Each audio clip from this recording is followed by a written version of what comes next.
We are officially starting our Bold Moves podcast. My name is Matthew, and I have my co host, Rachel. Rachel, say hi. Hi, how are y'all? This is going to be our first episode. So we're kind of working out some kinks, we're working out some bugs. We're sitting in the nice Workuity office where we have a nice little pod set up. And so this is going to be fun. But we just wanted to kind of talk about our stories, talk about, what we're going to be talking about with other people, which is bold moves. Primarily, people who have taken risks, who have kind of jumped into the unknown, if you will, either with like their business or their personal life, or just any type of like adventure, and like what came of it, like what turned out, did it go well, did it go bad, what did you learn from it? I mean, I think a lot of those things are going to be pretty cool. Uh, what do you think, Rachel? Because I know when we were talking about the idea, you kind of had some really good ideas about who we should talk to and how we should what we should talk about and what questions and whatnot. Definitely, I feel like sales in general as a whole, it's hard. If it was good, everybody would do it, right? And Yeah. everybody would be making $1 million and everybody would have this crazy, amazing book of business. But it's not that simple. It's getting out there, it's making yourself uncomfortable and repeating the process until you're not, right? Riding that till the wheels roll off. But I feel like I want to talk to people who, maybe haven't had that cookie cutter story of success. I want to talk to the Michael Jordans of the world. I want to talk to the people who maybe got told no 87 times and stuck with it to win that 88th time. And they didn't make their $1 million till they were 47 years old. That's who I want to talk to for me personally. I think we have a lot of thoughts or preconceived notions about what success looks like, especially in our early 20s. And I think that angst and that feeling is something we can all resonate with of like, I'm not doing enough. I'm not Mm-hmm. doing enough this soon, or I'm not hitting these accomplishments. And I think as we grow, we always think we're looking for that next stepping stone, that next best thing, right? So when I got married at 23, at 21, 22, I was thinking, well, if I'm not married before I'm 30 and having kids, like my life is a failure. And that sounds crazy now at 34 to be saying, but at that mindset and the way I was raised and all of that, that is truly what I thought. And as you grow as a person, that idea of what success is changes. I want my kids to be happy, right? Of course, I want to be successful financially, but that initial goal of what I thought was the blueprint isn't. And coming into my own and establishing my own book of business way later in life, I didn't make my first 100K until I was 30 years old. I didn't start off having a super duper easy journey. I started off my journey in insurance in 2017 and I was making a whole 55K, but I was happy with that. My kids were 2 and 4. Husband had just gotten out of the military, very suddenly medically discharged, honorably discharged, but he was sleepwalking. So it was immediate. Like our family was just back into civilian life after, I think you can relate, living that lifestyle for so long. To go back to that, I was blessed that at the time USA gave me a job in my first start in insurance. But I realized being captive, I was limited with what I could do for people. Mm-hmm. And I knew that I was meant for a different company, maybe a different angle, but I did like insurance. I did like teaching somebody something that was hard, or maybe something that they didn't have a good experience with. I feel like I've been talking your ear off though. I know you have quite the story and both understand like the military mindset, that background, switching up, like you still do serve but in a different way, right? And having both of those hats that you still wear, how do you feel like that's guided you towards being here and making your own bold moves? Oh man. Um, I think I've always been like a risk taker, and I think that's just generally like the problem with, for one, having like ADHD. You're just kind of like you don't even look at risks really. You just kind of like jump in. And my wife, she's always been more risk averse, and so I always sometimes have to kind of like talk to her to kind of get grounded on some things. But I'm always I always kind of like jump first, and then I kind of like look later sometimes. But I think. Sorry, what was the question again? Sorry. Well, I know you had quite the journey Yeah. yourself with both like military life and transitioning, but like most recently, coming to this point, your bold move of doing insurance when you have so many different skill sets, right? Yeah, like yeah. of choosing maybe to be how somebody would see it as putting all of your eggs in one basket. We're nobody's saying that. Yeah, But our yeah, primary focus is selling right now currently and yeah. is selling insurance. So what do you think led you here Yeah, pretty so much? this is a little bit different than what I used to do because I used to work for employee benefits. Like I had a really good job. Basically working with brokers. I was doing employee benefits. I worked with like the 2 to 99 market segment, and it was fun for me. Like it was inside. I worked a lot with people that were already established. We had a book of business. I call them, maintain the relationship, and then basically sell them dental insurance, and group life and disability and whatnot. I thought I was going to be there forever, but they kind of like consolidated the role with another role. It was more like of a upmarket role. So these were guys out in the field actually meeting with brokers, and I kind of didn't have a job. And so I was there for like 8 years. And then now I was kind of like floundering, trying to figure out what to do. I started working at another, carrier, doing dental insurance. Didn't really like it as much. Jumped around, tried commercial real estate. Didn't really get any support, and it was just kind of like another risk. And that was kind of frustrating because, I'm going to be jumping all over the place here, but, we took out this loan on our house. It's called like an all-in-one loan. And basically you use your entire house as like a line of credit. And at the time it was great because, for basically using your house as a bank, then your overall, balance, goes down daily. And since interest is calculated daily on that, the more you're in the black, the better you are. Well, I had gotten that loan, and then like a month later, I lost my job. And so now, I'm trying to figure this stuff out. And that, I was doing commercial real estate for like 6 months and not really getting anywhere. And I'm using this loan, to pay for my, bills basically. And so basically I'm using my equity to like, cover Mm-hmm. my life. And then, I'm like, okay, things are getting kind of crazy. I need to like start working. Started, trying to figure out, another job, did life insurance over the phone, was having a really difficult time being like chained to a phone just because my personality, again, I'm, as you can tell, just by, hearing me, I'm like, Right. I'm all And over I the relate place. really hard to what you just said. Like the Yeah. to that was the big thing Yeah. with you wish my yay. I don't want to get in trouble, but with my corporate company that I started with is inbound call center. Yeah. I was losing my mind too, Yeah. so I just relate. Like, yeah, that's not for everybody. It's for a special kind of person. And I think Yeah. if you're sales oriented or a doer, right, somebody who's go go go, generally speaking, a sales model where you are on a commission structure is always going to be better for someone like you because you're motivated by that. Oh yeah, The people totally. who like that, and there's nothing wrong with it. That's what I like to differentiate and say, right? I have a best friend that I think of who I onboarded here at this job. She's no longer with the company, but I understood her perspective and I understood that she might be more meant for that job. And Yeah. there's nothing wrong with that. There's a lot of people who are amazing customer service people, and you call that particular business and they're always happy to talk to you because they take care of their people. But at the same time, there's no motivation. There's no, if you're a goer, you're a doer, and you're a try hard, that's also probably not the role for you because you're always going to feel underwhelmed by making the same as everybody when you know you don't give the same effort. Yeah, yeah, that I could never work like a standard salary job where I'm capped. Like that just would not work for me. It was interesting though, that sales job, the life insurance over the phone job. I got my wife a job there. She like studied for her test. She had just gotten off of teaching, and she wanted to get back in the workforce, and like hooked her up, got her a job. She loves it. She's still there. Oh, Like awesome. she's like blowing records and stuff, which is like amazing. But she loves being chained to that dialer. Like she loves being like just logging And in. some people they excel on the phone where they would suck in person. And I mean that in the nicest way Yeah. possible. Like their phone etiquette, they love the control of being able to, all of it, the whole thing, the being able to go on mute.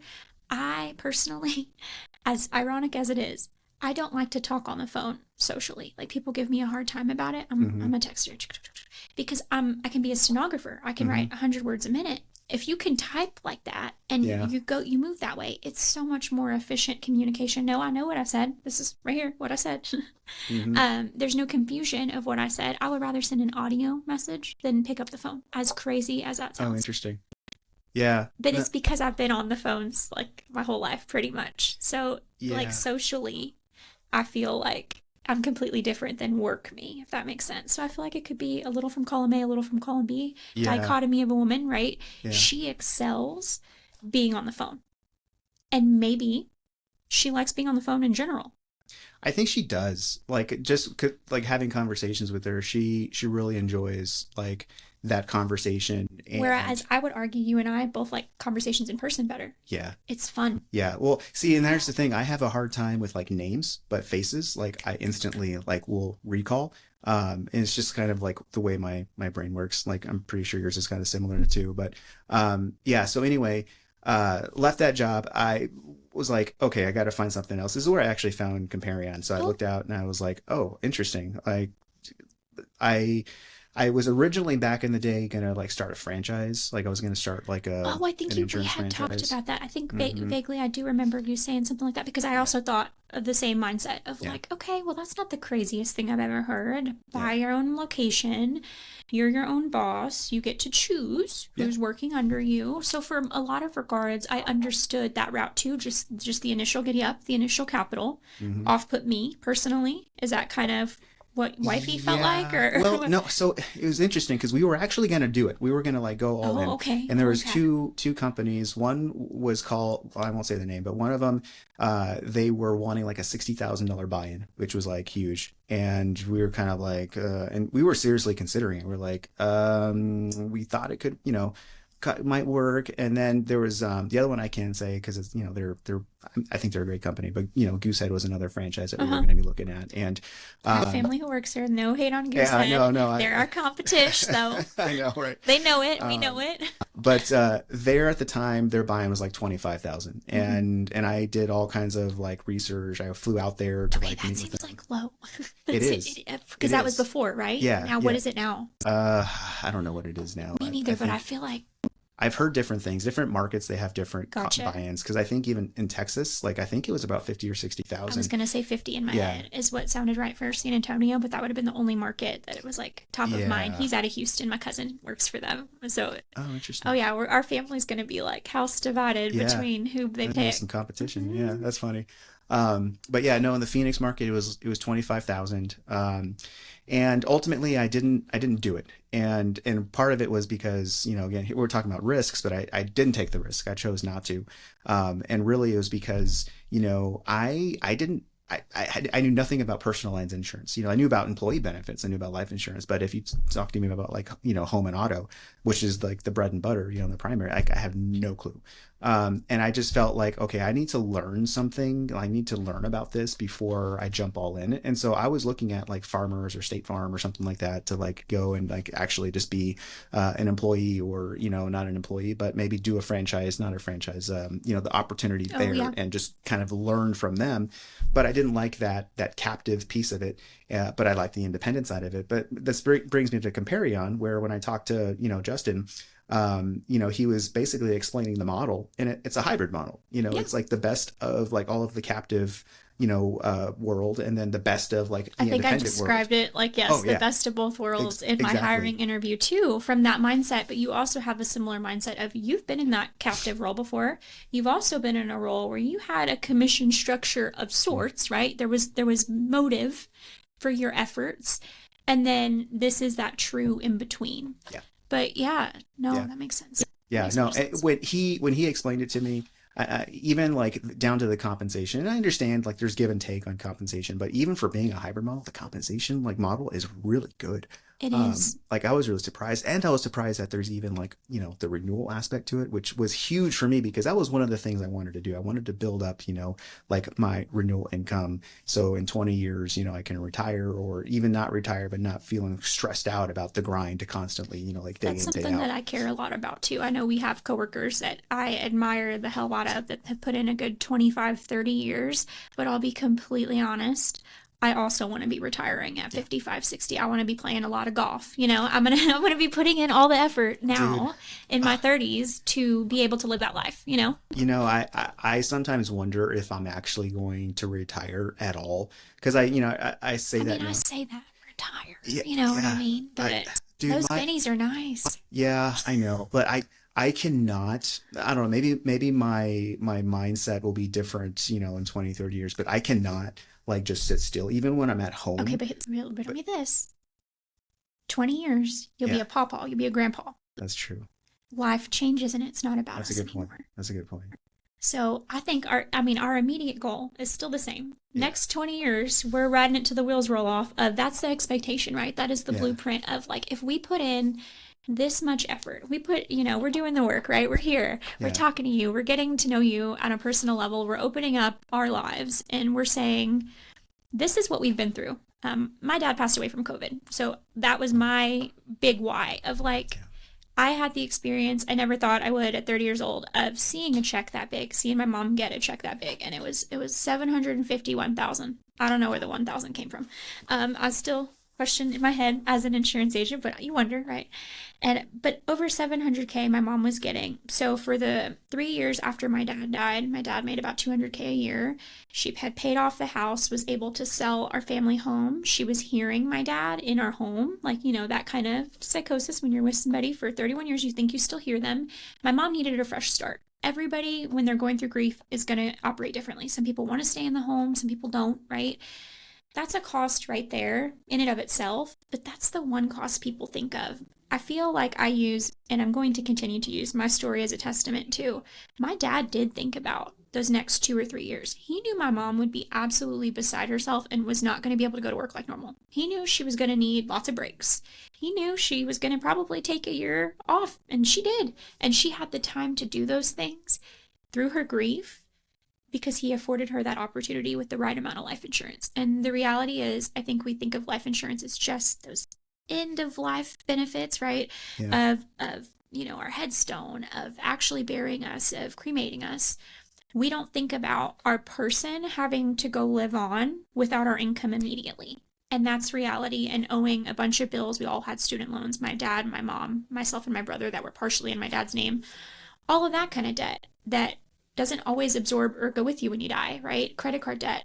Every carrier is different of whether or not it absolves or it does not, right? And so you have to go through, and it was a headache. But at the same time, I knew financially she was good. Yeah. And so my brother and I didn't hesitate. We were supposed to be beneficiaries too. We signed over rights because my dad died at 53. So I think the reality and why I'm passionate, I was in insurance for a long time, took a break. I blew up on social media for marketing. For when my dad passed away, I was talking a lot politically. I was getting out in the community back home in Texas. And I just realized, I found the value in insurance. I didn't know when or where I would go back. But Comparion interested me in particular because I had only written P&C. I'm the opposite of you, right? I had never touched life insurance. So I was like, shoot, well, I know about this because it really affected my life. But I've never sold this.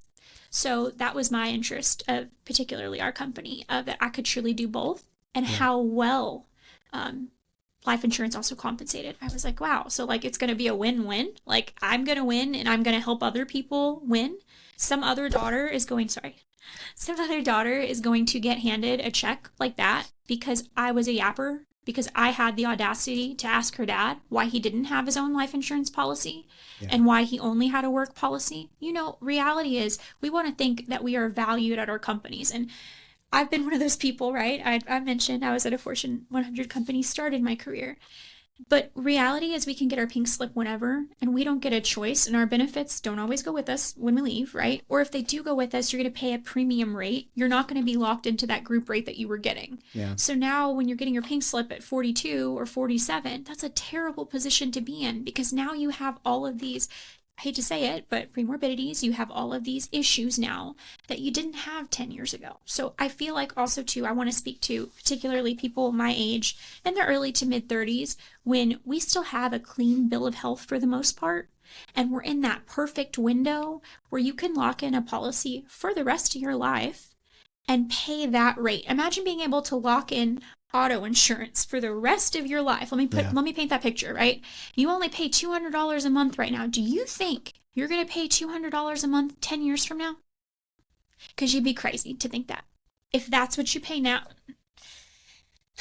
we are headed for a different time. And so I think being smart with both our skill set And both truly speaking from experience, right? Life's expensive Mm-hmm. and we're all going to die. It's inevitable. But who should benefit when you do? Not should they? Who? Yeah. Who should? Dude, you have no idea like how many times I've said that to other people, and it's hard because they always think, oh, you're just trying to sell me, you're just trying to sell me, and I'm like, dude, like no. So like it's funny you mentioned that about the insurance and not knowing too much about it, because like I told you this story like before, like I don't know, 10, 15 years ago, I had another friend who was really, into life insurance, and, she was offering to sell me, which was an IUL at the time. And I was like looking at it, and, the basic concept of an IUL, you get all the gains. So, if you're investing, into an IUL and then all of a sudden, it goes against the market, but let's say it gains like, 20%, but you're capped at 12, you get your 12%, but then all of a sudden if the market tanks and it goes down like way below zero, you've got a floor and you're at zero. So you're not losing money. So you get all of the upside, but like none of the downside. Yeah. And it's like, okay, that sounds like a no brainer to me. Like that sounds amazing. You're trying to find out what are the loopholes or whatever, but they're really not. I mean, that's why all of the big banks invest in IULs, and they pull that money out and then invest it and they do all kinds of crazy stuff. But anyway, so, long story short, I'm going and I go home and I tell my wife, I'm like, okay, look, Carrie, because my wife's name is Carrie. Like, look, this is what an IUL does, and this is, and I'm drawing it, and my wife has a hard time, like just listening to numbers, you know what I mean, and without seeing them. And so even with seeing them, very, like risk averse, you know what I mean, and so didn't do anything. I was like, okay, because money out the door, you got to save money, all this other stuff. Well, come find out, 10, 15 years later, my wife takes her licensing exam. She's doing life insurance portion. She's going over the IOLs and she's like, Matt, did you know there's an IUL that does this, this, and that? And I'm like, yes, I know. And then I'm like, I told you about this like 10, 15 years ago. And, unfortunately, we can't get anything now because we're both really unhealthy. Not like in the fact of like eating junk food. We have autoimmune issues, I know what you meant. We're just kind of like messed up, and so we're just like, doctors will look at us and be like, yeah, go away. And so anyway, it's just kind of like, oh, so we're like on a mission to like just tell people about the advantages of, yes, life insurance can be used more for, more than just when you die. You know what I mean? There's a lot of like advantages that you can use it for, a lot of investment, ways you can use it. When I was told, like you can, pull from your cash value on an IUL, let's say you had it for like 10, 15 years and you've got like a nice amount in there and you want to pull it and invest it somewhere, like you can do that and then not have to really worry about like, paying it back because the death benefit is going to satisfy that. You know what I mean? Like when you die, which is guaranteed, we're all going to die. Like, okay, boom. Like you can take care of that. And on top of that, your growth will continue to grow as if you never took that money out in the first place. I was like, that's pretty cool. So anyway, a lot of these, when you brought up the whole life insurance, it's just kind of like, yeah, like how do I tell more people, like, and even if I'm not trying to sell them, you know what I mean? Like, no, and I also think, just to piggyback what you said about the IUL, particularly, think about everybody who's my age to about 45, right? Mm-hmm. We are making enough money where we could afford something like that. We are not educated about something like that. There's no class.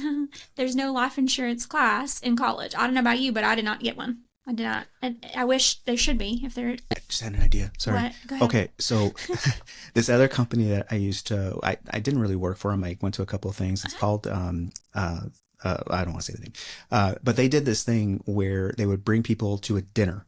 So like people would pay for the dinner, like whoever invited you, they would pay for the dinner, which was like $20 or something. And so you have these people at a dinner, and then there's this one person, they were like the person that would do the explaining, and they would have like a whiteboard, just legit like paper whiteboard, and they would kind of just explain the concept of an IUL. They didn't call it an IUL, but it was an IUL. But they would explain it and they would draw it and they would draw the lines, and they would see like, oh, okay, like this is what it is. And then at the end, they would, do this thing where it's like, hey, if this is, like something you want to do, then, like talk to the agent, that brought you here. And they would always get like a couple.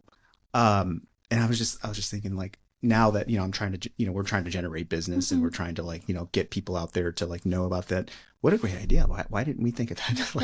Like, I don't know, just anyway, I No, just I do think that has a lot of validity, especially because of the price point. It is the right, it's low enough that right. it's not adverse, not a problem.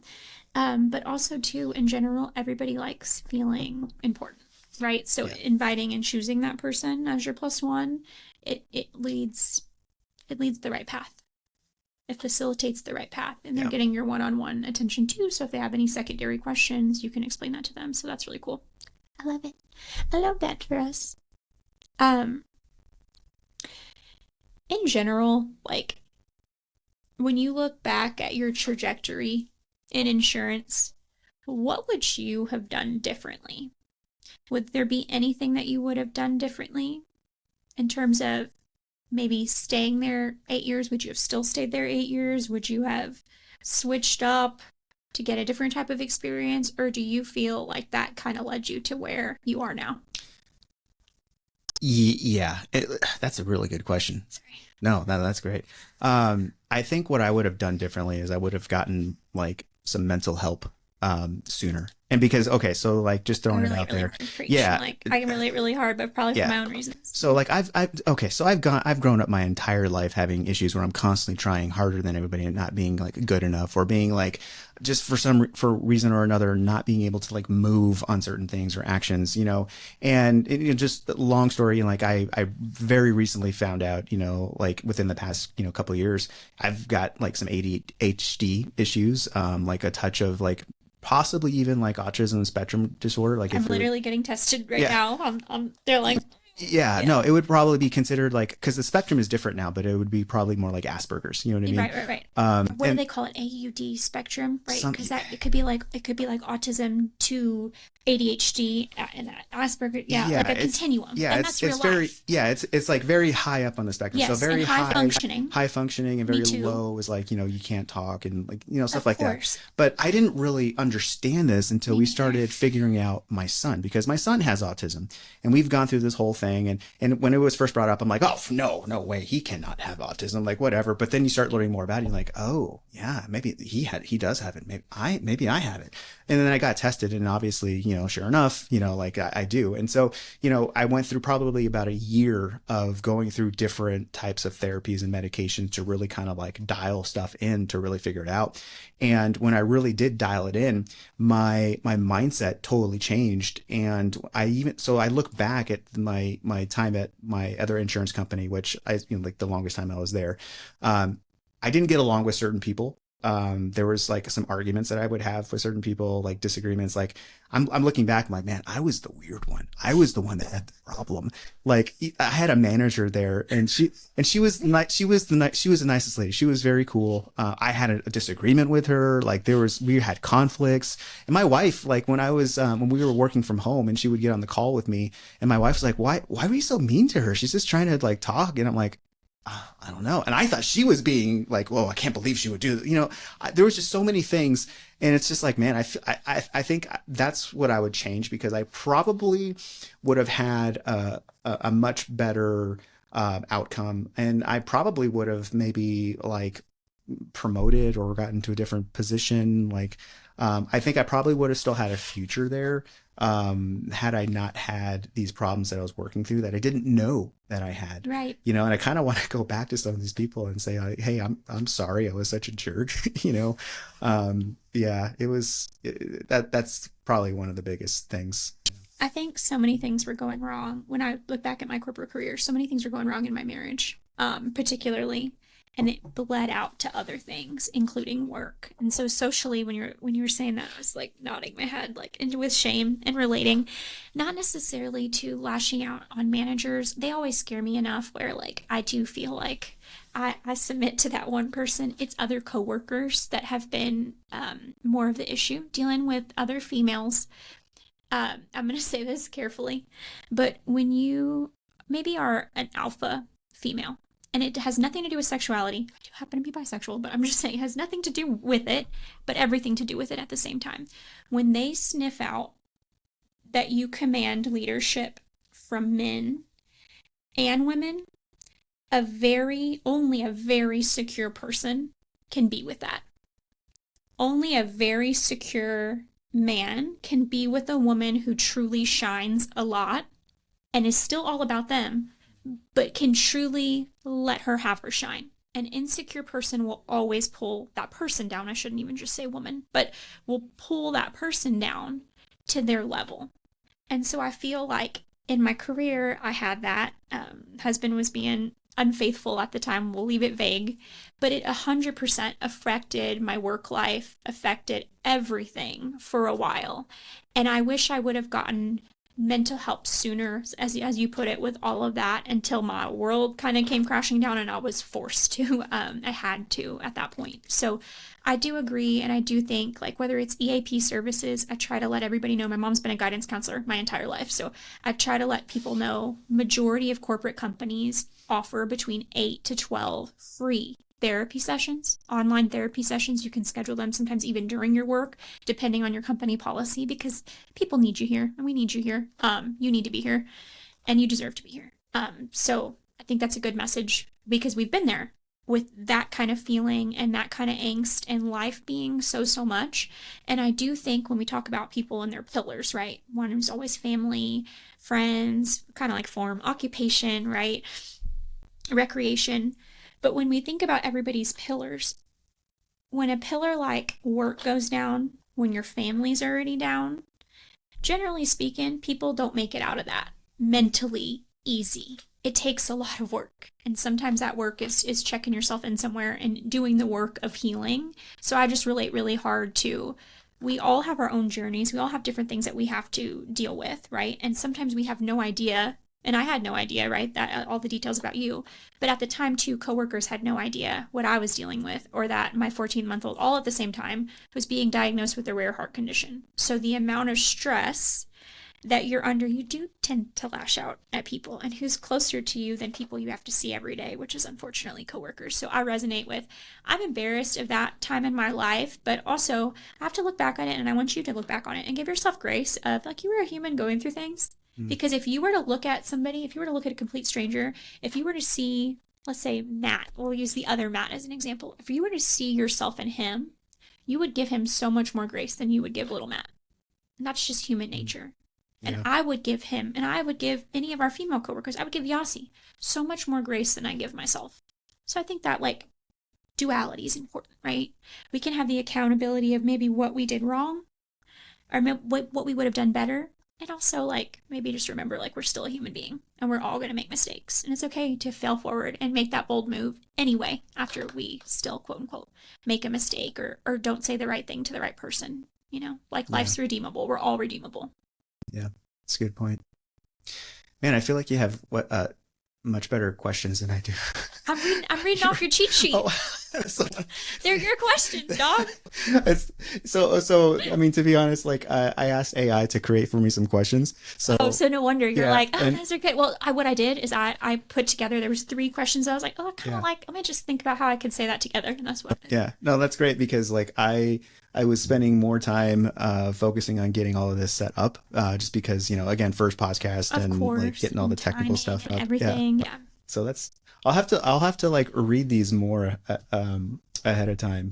Yeah, because that was a good question that you asked. But gosh, what was I gonna say?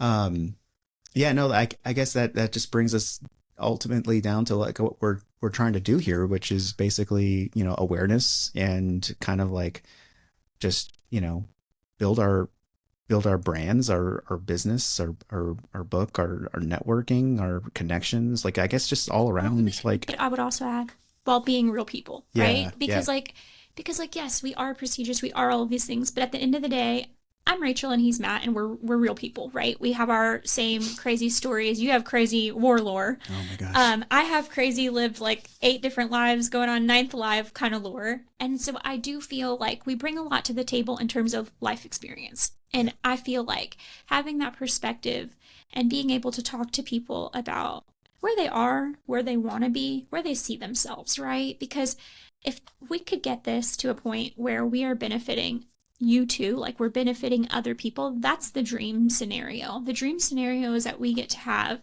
another real estate investor or a mortgage loan officer get to highlight their business and what it is that they're doing here, what bold moves they're making to push themselves forward.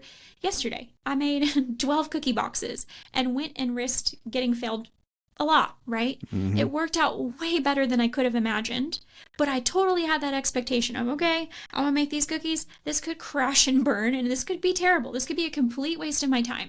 But the risk still outweighed the reward. Maybe ended up going to 6 people. Maybe one of these 6 people ends up being a center of influence who's giving me business, right? And one offered to let me be in their welcome packet. And I was joking, but it was literally the last person I went to. It wasn't the first one or the 4th one. It was the 6th person I brought cookies to. Wow. That was willing to hear me, got property manager to come talk to me. Her name's Bridget, had a full 30-minute conversation that ended with, well, we don't have anybody that we're currently using for renter's insurance. We can put your business card in our welcome packet. Boom. And I've been here a month. So the possibility is there. Maybe we're just not leaving every single stone unturned. And I feel like where I excel with my ADHD is I will make myself have 10 to 20 conversations every single day. It doesn't have to be overt. It doesn't have to be on the phone, like going through a call. But I'm talking like making 20 people feel important. That is going to yield. I just thought of something. Go ahead. So, and it's just me thinking out loud, but it's like, this is like, even though first episode now, but like, maybe we should call it like ADHD in business or ADHD something, because it's apparently coming out where it's like, yeah, that's probably more interesting to talk about. I don't know. It is, or like maybe something like on the spectrum in business. Yeah, something like straight up like to describe that we're weirdos, but like cool. Like we're doing things. We're doing things despite being a little different, right? A little neuro spicy. Neuro spicy. I like that, neurodivergence. It's funny because like I like to do business with other people that, are kind of like similar. Like, yeah, they're not like all stuffy and whatnot. Because when someone's like shut down or like got this stonewall thing, I kind of like, I take a step back and I don't really... I equate that with fakeness. I grew up with a perfect, everything's perfect kind of mom. Like everything has to be perfect kind of mom. So when I see somebody just being too prim and proper, I'm like, sus. Yeah. I want to, like. Yeah, I want to see the mess. You know what I mean? Like I want to see the flaws. It's funny. I don't know if I forgot what her name is. I have to look it up. Every time I scroll on TikTok, there's this one English dude. He's interviewing this one girl. She's all talking about body language. Oh my gosh, yeah. I don't know if you've seen it, but it's like really, I try really hard to fold my arms because I do it when I'm cold, and I'm like, I don't want to look off-putting. I don't want to look rude, and I try to make myself conscious of it. Yeah, that's one thing she said is that when you're closed off like this, it like pushes people away. But if you open up, it's like you're open to like huge. Conversation. But for women, we do things, even crossing your legs. Yeah. Technically, you're supposed to do this like tuck, like this. This is like way more feminine. Oh, interesting. Then crossing your legs is also better for your circulation. But you're supposed to like cross your ankles. Yeah. But it's actually a more flattering edit because you're not squashing thighs together. I'm like, they've taught me all types of things, but also right, open body language. So even this looks more inviting. My attitude, right? That's true. You shift in your chair, and when you sit like this, you're upright. Huh. Well, I don't know. Yeah, no, that makes a lot of sense. Disarming. Anyway, because I can be masculine, right? I have to be more conscientious when I'm trying to feel more feminine, to feel like more in my role. Well, so just going back to what this, I forgot her name again, but I'll have to remember. But anyway, you know what I'm talking about. She talked about being closed off and how she works with a lot of people they go into a social situation and they think they're doing right by not giving away any cards. You know what I mean? By like being very like, not showing any emotion or not showing like any quirkiness or any flaws, and they're just kind of like very stoic. And when I also do think it's like a fear mechanism too. Yeah. I do think like when people get like scared and they don't want to admit, like there's some coworkers, I'm not calling anybody out. There's some coworkers that I know it's actually anxiety and people think they're grouchy. And I'm like, no, they don't want to do this socially. Yeah. They don't want to be perceived. You don't get them, but I get them. You know? Anxiety is another one that's like, ding, ding, ding, that you kind of have to level out. But anyway, that's besides the point. Oh, no, But anyway, no, she was talking about, like when she would tell these people, like that's kind of pushing people away.